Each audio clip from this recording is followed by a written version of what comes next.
सभी को जय हिंद। तो आज हम 13 जून का करेंट अफेयर देखेंगे। यहाँ पे जितने भी प्रश्न लिए हैं काफी महत्वपूर्ण प्रश्न है हर जनरल कंपटीशन के एग्जाम के लिए।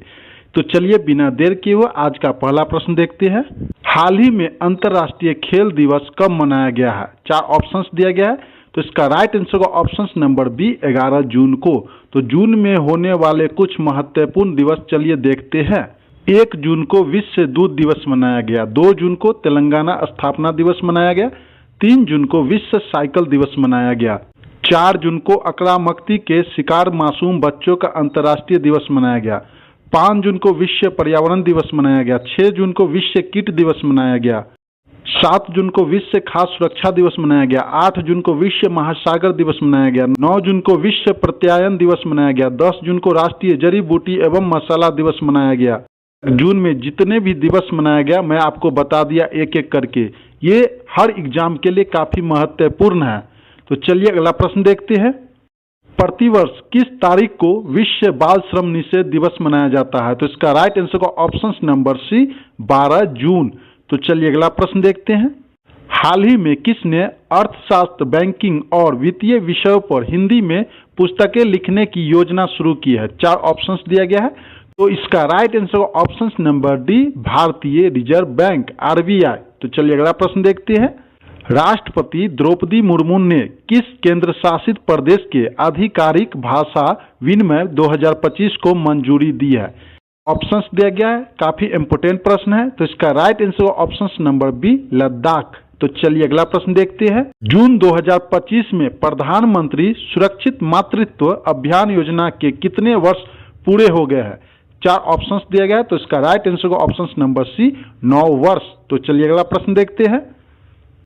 निम्न में से किसने 9 जून 2025 को स्विट्जरलैंड के बर्न में स्विस उद्योग जगत के साथ महत्वपूर्ण बैठक की? 4 ऑप्शंस दिया गया है। इसका राइट आंसर का option number B Piyush Goyal ji ने बैठक की। तो चलिए अगला प्रश्न देखते हैं। हाल ही में केंद्रीय रक्षा राज्य मंत्री ने राष्ट्रीय कैडेट कोर एनसीसी में कितने लाख कैडेटों की वृद्धि करने की योजना की घोषणा की है? 4 ऑप्शंस दिया गया है, काफी इंपोर्टेंट प्रश्न है। तो इसका राइट आंसर का ऑप्शन नंबर बी 3 लाख। तो चलिए अगला प्रश्न देखते हैं। हाल ही में कौन सा शहर आधिकारिक रूप से भारत की तेंदुआ राजधानी बन गया है? 4 ऑप्शंस दिया गया है। तो इसका राइट आंसर का ऑप्शन नंबर सी बेंगलुरु। तो चलिए अगला प्रश्न देखते हैं। हाल ही में फ्रेडरिक फोर्सिथ का 86 वर्ष की आयु में निधन हो गया है, वो कौन थे? 4 ऑप्शंस दिया गया है, वेरी वेरी इंपोर्टेंट। तो इसका राइट आंसर का ऑप्शन नंबर सी वो एक उपन्यासकार थे। तो चलिए अगला प्रश्न देखते हैं। हाल ही में चर्चा में रहा फुएगो ज्वालामुखी किस देश में स्थित है? 4 ऑप्शंस दिया गया है, वेरी वेरी इंपोर्टेंट। आंसर का ऑप्शन नंबर बी ग्वाटेमाला में है। तो चलिए अगला प्रश्न देखते हैं। में किस राज्य में पांड्या वंश से संबंधित 800 साल पुराना शिव मंदिर खोजा गया है? 4 ऑप्शंस दिया गया है। तो उसका right answer option number C Tamil Nadu. तो फ्रेंड्स यहाँ पे हम जितने भी प्रश्न बताते हैं काफी महत्वपूर्ण प्रश्न है। यहाँ पे हम जितने भी आपको प्रश्न बता रहे हैं काफी महत्वपूर्ण प्रश्न है सभी एग्जाम के लिए। अभी आपको पता ही होगा कि एनटीपीसी के एग्जाम में कितना ज्यादा करंट अफेयर पूछ रहा है। तो यहाँ पे हम जो भी बताएंगे आप सही पूर्वक पढ़ाई कर लीजिएगा, आपको किसी भी एग्जाम में कोई दिक्कत नहीं होगा, क्योंकि मैं आपका समय व्यर्थ नहीं करना चाहता हूँ। बहुत लोग होते हैं क्या तो फालतू क्वेश्चंस बता के आपका टाइम बर्बाद करते हैं, वही क्वेश्चंस को आपको बताऊंगा जो एग्जाम में सीधे टकराएगा, इसलिए ध्यान पूर्वक पढ़िएगा।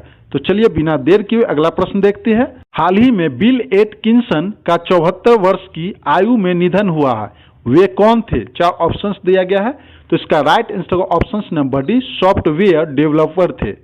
तो फ्रेंड्स अगर वीडियो पसंद आ रहा है तो प्लीज एक लाइक कर दीजिए, और जिन लोगों ने अभी तक चैनल सब्सक्राइब नहीं किया है सब्सक्राइब कर लीजिए, बेल आइकन की घंटी को दबा दीजिए ताकि वीडियो का नोटिफिकेशन सबसे पहले आप तक पहुंच सके। और जो लोग पीछे का करंट अफेयर नहीं पढ़े पढ़िए, सबका प्लेलिस्ट हम अलग अलग बनाए हुए हैं, आपको काफी फायदा मिलेगा पढ़ के एग्जाम में। तो चलिए बिना देर किए आज का अगला प्रश्न देखते हैं। हाल ही में प्रियंका गोस्वामी ने ऑस्ट्रियाई रेस वॉकिंग चैंपियनशिप में कौन सा पदक जीता है? 4 ऑप्शंस दिया गया है। तो इसका right answer option number A स्वर्ण पदक जीता है। तो चलिए अगला प्रश्न देखते हैं। हाल ही में थाईलैंड का राष्ट्रीय पक्षी सियामी फायरबैक पहली बार किस भारतीय राज्य में देखा गया है? तो इसका राइट आंसर होगा ऑप्शन नंबर बी, उत्तराखंड में देखा गया है। ये जो फिगर है इसी का है। तो चलिए अगला प्रश्न देखते हैं। हाल ही में किसने गुजरात हाई कोर्ट के न्यायाधीश के रूप में शपथ ली है? 4 ऑप्शंस दिया गया है। तो इसका राइट आंसर होगा option number A, NS. Sanjay गोडा। तो चलिए अगला प्रश्न देखते हैं। हाल ही में कौन नेवा प्लेटफॉर्म अपने वाला देश का 29वां विधानमंडल बना है? Very very important. तो इसका right answer option number B, Puducherry. तो चलिए अगला प्रश्न देखते हैं। हाल ही में मुख्य चुनाव आयुक्त ज्ञानेश कुमार ने स्टॉकहोम में अंतर्राष्ट्रीय IDEA सम्मेलन को संबोधित किया है। तो इसका राइट आंसर क्या होगा? 4 ऑप्शंस दिया गया है। तो इसका right answer option number C, Stockholm. तो चलिए अगला प्रश्न देखते हैं। हाल ही में सिप्ला हेल्थ ने किसे अपना ब्रांड एम्बेसडर बनाया है? 4 ऑप्शंस दिया गया है। तो इसका right answer option number B, Neena Gupta ji को बनाया गया है। तो चलिए अगला प्रश्न देखते हैं।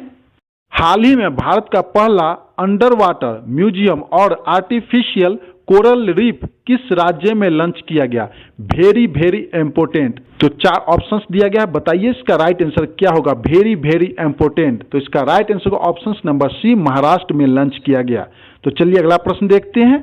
हाल ही में दुनिया का सबसे बड़ा कंटेनर जहाज MSC इरीना, कौन? MSC इरीना किस भारतीय बंदरगाह पर पहुंचा है? Very very important. 4 ऑप्शंस दिया गया है। तो इसका right answer option number D, भीज हिंजाम पोर्ट, यहां पर पहुंचा है। कौन सा जहाज? तो MSC इरीना। तो चलिए अगला प्रश्न देखते हैं। हाल ही में भारत ने 2025 IIHF वोमेन्स एशिया कप में कौन सा पदक जीता है? 4 ऑप्शंस दिया गया है। तो इसका right answer option number C, bronze medal जीता है। तो चलिए अगला प्रश्न देखते हैं। संयुक्त राष्ट्र के सासाकावा पुरस्कार को डैश के क्षेत्र में किए गए कार्यों की मान्यता के लिए दिया जाता है? 4 ऑप्शंस दिया गया। Very very very important questions. 4 options दिया गया। तो इसका right answer option number A, आपदा न्यूनीकरण के लिए दिया जाता है। तो चलिए अगला प्रश्न देखते हैं। हाल ही में संयुक्त राष्ट्र सासाकावा पुरस्कार 2025 से किसे सम्मानित किया गया है? 4 ऑप्शंस दिया गया है। तो इसका right answer option number C, Mrityunjay Mahapatra को दिया गया है। तो चलिए अगला प्रश्न देखते हैं। हाल ही में यात्रियों को सड़क पर हरित मार्ग चुनने में मदद करने के लिए ड्रम ऐप लॉन्च की है। कौन? ड्रम का फुल फॉर्म क्या होता है? Dynamic route planning for urban green mobility. 4 options दिए गए हैं। तो इसका right answer option number A, IIT Kharagpur.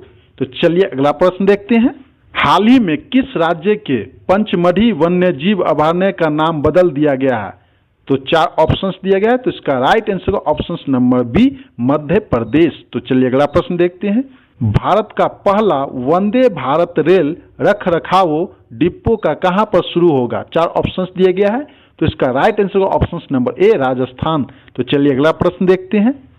में खान कवेस्ट सैन्य अभ्यास 2025 का आयोजन कहां किया गया है? 4 ऑप्शंस दिया गया। Very very important. तो इसका right answer option number B, Ulan Bator. तो फ्रेंड्स, यहाँ पे जितने भी प्रश्न थे काफी महत्वपूर्ण प्रश्न थे, कोई भी आलतू फालतू प्रश्न नहीं था। ध्यान पूर्वक पढ़िएगा ताकि एग्जाम में डायरेक्ट आप सही आंसर चूज कर पाएंगे। तो फ्रेंड्स, जानकारी अच्छी लगी तो प्लीज एक लाइक कर दीजिए। बहुत मेहनत लगता है फ्रेंड्स, प्लीज। बड़े बड़े यूट्यूबर को तो सब करते हैं, हम शुरू किए हैं आप लोगों के लिए, आप लोगों के सपोर्ट से हम आगे बढ़ेंगे। तो प्लीज एक लाइक कर दीजिए। जिन लोगों ने अभी तक चैनल सब्सक्राइब नहीं किए तो प्लीज सब्सक्राइब कर दीजिए, बेल आइकन की घंटी को ऑन कर दीजिए और सभी लोगों को शेयर कीजिए जो पढ़ाई करते। ये क्वेश्चन सभी को फायदा करेगा। तो चलिए मिलते हैं नेक्स्ट वीडियो में, तब तक अपना ख्याल रखें, अच्छे से पढ़ाई कीजिए। जय हिंद, जय भारत।